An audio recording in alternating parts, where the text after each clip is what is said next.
बिहार की राजधानी पटना अपराध की राजधानी बन चुकी है। यहाँ आए दिन अपराधी बेखौफ होकर गोलियां बरसाते हैं, लोगों की मौत हो रही है। आज पटना के पारस अस्पताल, जो पटना का सर्वाधिक सुरक्षित और सबसे बड़ा ये निजी अस्पताल है, और ये महज पुलिस मुख्यालय से महज 200-400 मीटर की दूरी पर स्थित है। गोपाल खेमका की हत्या होती है वहाँ थाने से महज 100 मीटर की दूरी पर, और उसके बाद पारस अस्पताल में एक हालांकि उसका भी चरित्र अपराधी है, लेकिन देखिए यहाँ पर फॉरेंसिक वैन भी पहुँच गई है। मोबाइल फॉरेंसिक वैन जांच की जा रही है। पटना के आईजी यहां पर पहुंचे हैं, पटना के एसएसपी यहां पर पहुंचे हैं, और अब फॉरेंसिक टीम भी यहां पर पहुंच चुकी है। ये जांच कराई जा रही है, सीसीटीवी फुटेज खंगाला जा रहा है। हालांकि जिसकी मौत हुई है चंदन मिश्रा, उसका भी आपराधिक इतिहास रहा है। बेउर जेल में बंद था और अभी अभी वो पैरोल पर बाहर निकला है, और उसके बाद से इसी पारस अस्पताल में अपराधियों ने 4 की संख्या में अपराधी आए थे। और बहुत बड़ा सवाल है पुलिस पर, प्रशासन पर, सुरक्षा पर कि पुलिस मुख्यालय जहां पर तमाम बड़े बड़े कंधे पर सलमा सितारे वाले अधिकारी बैठते हैं, कोई अपने को सिंघम कहता है, कोई यहां पर अपने को सुपर कॉप कहता है, और वो पुलिस अधिकारी, बड़े बड़े पुलिस अधिकारी जहां बैठते हैं वहां से महज 200-400 मीटर की दूरी पर पारस अस्पताल है, बेहद सुरक्षित अस्पताल। और यहाँ पर अपराधी 4 की संख्या में अस्पताल के अंदर प्रवेश करते हैं और इलाज करा रहे चंदन मिश्रा, जो बक्सर के रहने वाले हैं और उनका भी आपराधिक इतिहास रहा है, उनको गोली मारते हैं। हालांकि कितनी गोलियां मारी गई हैं ये अभी आईसीयू में कुछ देर पहले थे। हालांकि पुलिस ने पुष्टि नहीं की है, लेकिन अस्पताल की तरफ से कि उनकी मौत हो चुकी है, चंदन मिश्रा की मौत हो चुकी है। ये बड़ा सवाल, क्या अपराधी राजधानी के अंदर, बिहार की राजधानी है जहां पर तमाम तरह के दावे किए जा रहे हैं पुलिस की तरफ से, बावजूद उसके कहीं थाने से महज 100 मीटर की दूरी पर, कहीं पुलिस मुख्यालय से 400 मीटर की दूरी पर अपराधी गोलियां बरसाते हैं और लोगों की मौत हो जाती है। पुलिस पर, प्रशासन पर, पुलिस के तमाम दावों पर लगातार सवाल। पुलिस यहां सेल बना रही है, नीतीश कुमार बैठकें कर रहे हैं, और उसके बावजूद एक हत्या होती है, पुलिस ये दावा करती है कि हमने डिटेक्शन किया है, हमने इनकाउंटर किया है, हमने मामले का पर्दाफाश किया है। अभी पूरी तरह से किसी एक मामले का पर्दाफाश हो भी नहीं पाता है कि अपराधी किसी और घटना को अंजाम दे करके फरार हो जाते हैं। आज एक बार फिर सुबह जब लोगों की नींद खुली तो इसी खबर के साथ कि पटना के अति सुरक्षित पारस, जो कि निजी अस्पताल है, पारस अस्पताल में अपराधियों ने अंदर घुस करके गोलियां बरसाई हैं, और उस गोलीबारी में चाहे वो गैंगवार हो या फिर मामला चाहे जो भी हो, लेकिन यहाँ हालात यही है कि यहाँ पर अब देखिए यहाँ पर क्या स्थिति है। पुलिस वालों का डिप्लॉयमेंट यहाँ पे किया गया है, यहाँ पर निजी सुरक्षा बल भी यहाँ पर तैनात रहता है, तमाम तरह की सुरक्षा के इंतजाम यहाँ पर रहते हैं। बावजूद इसके अपराधी यहाँ 4 की संख्या में अस्पताल के अंदर घुसते हैं, गोलियां बरसाते हैं, एक की मौत होती है और अपराधी आराम से फरार भी हो जाते हैं। पुलिस को मुंह चिढ़ाकर, पुलिस के दावों को, सरकार के इकबाल को, पुलिस की हनक को मुंह चिढ़ाकर अपराधी फरार हो जाते हैं। कैमरामैन कुणाल के साथ रुपेश कुमार, TV9 भारतवर्ष, पटना। पारस अस्पताल में चंदन मिश्रा, जो बक्सर का रहने वाला, बेउर जेल में बंद था, पैरोल पर अभी अभी बाहर आया था, उसको अपराधियों ने अंधाधुंध गोलियां मारी हैं, और बताया यह जा रहा है कि 12 से 13 गोलियां मारी गई हैं, 12 खोखे वहां पर बरामद हुए हैं। इस पूरी घटना या घटना के बाद उसके एक चश्मदीद हमारे साथ हैं। ये क्या नाम हुआ आपका? गुप्तेश्वर सिंह। गुप्तेश्वर सिंह जी, क्या देखे थे आप?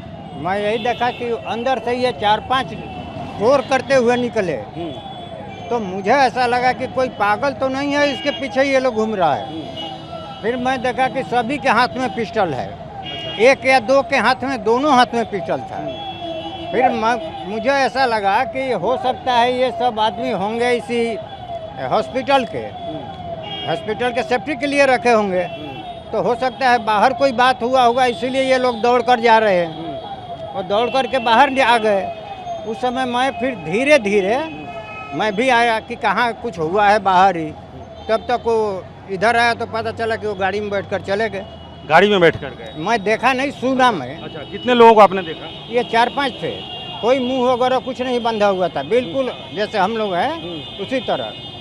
करीब करीब इनका उम्र हमारा ख्याल है कि 40-50 के आसपास में होगा सबकी उम्र।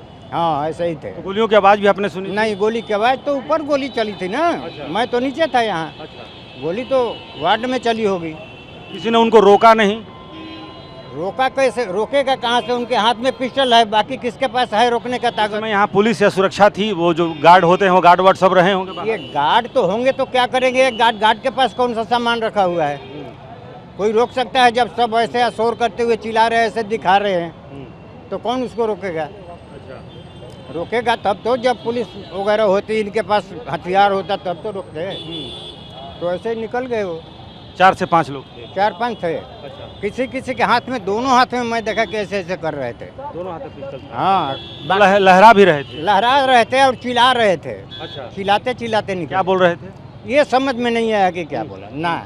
चिल्लाने से मुझे ऐसा लगा कि ये कोई पागल इसमें है, उसी के पीछे ये लोग कर रहे हैं। एकदम बेखौफ थे, कोई डर नहीं था, एकदम चिल्ला रहे थे और दोनों हाथ से। आदमी था नहीं ना उस समय। अच्छा, सुबह कितने? 7 के आसपास होगा। अच्छा। 7:30 पौने 8।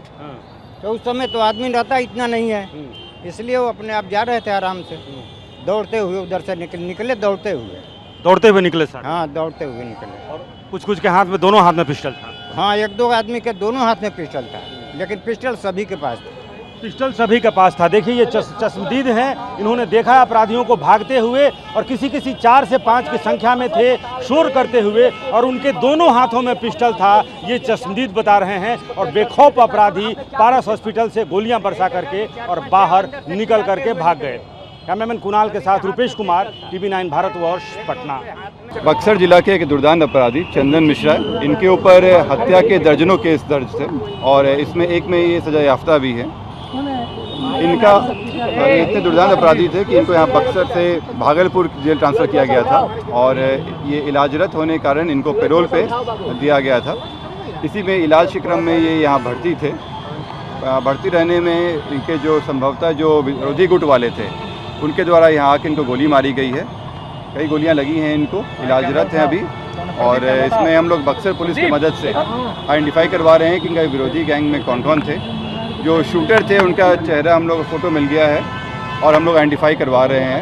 ये देखने से प्रतीत हो रहा है कि इनके जो चंदन शेरू गैंग हुआ करता था बक्सर में, उसी गैंग से संबंधित है। बक्सर पुलिस की मदद से हम लोग इनका जो विरोधी ग्रुप है उनके बारे में डिटेल्स निकलवा रहे हैं। जो फ़ोटो आए हैं हम लोग के पास, उसकी पहचान करा के हम लोग जल्दी इसमें कार्रवाई करेंगे। कितनी गोली मारी गई सर? कितनी गोली लगी है सर? ये गोलियों के जो लगने की संख्या ये पोस्टमार्टम से क्लियर होगा, लेकिन ये क्लियर है कि कई राउंड गोलियां चली हैं।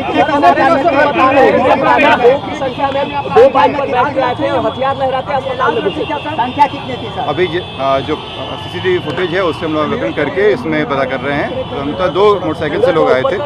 सर, इतने बजे से सुरक्षा गार्ड नहीं थे या CCTV कैमरे भी नहीं किए गए थे? इसमें जो गार्ड यहाँ पे थे उनसे पूछताछ चल रही है कि कैसे वो आए, बिना जांच के, बिना रोक टोक के वो चले गए। जो हॉस्पिटल के सुरक्षा व्यवस्था पे है, इस पे भी हम लोग पता करवा रहे हैं कि उनकी मिलीभगत है कि नहीं इसमें, और किस तरह की सुरक्षा व्यवस्थाएं रखी जा रही है। अभी इलाजरत हैं। हॉस्पिटल से कुछ देर में डिक्लेरेशन आ जाएगा कि क्या स्थिति है उनकी। अस्पताल की ओर से पता चल रहा है मौत हो गई है। हॉस्पिटल से प्रॉपर डिक्लेरेशन आ जाएगा उसमें। सर, कितने दिनों से एडमिट थे यहाँ? ये यहाँ 15 दिनों से थे यहाँ पे। इनका सजा याफ्ता है ये हत्या केस में, और इनके ऊपर इसके अलावा दर्जनों हत्या के केस हैं।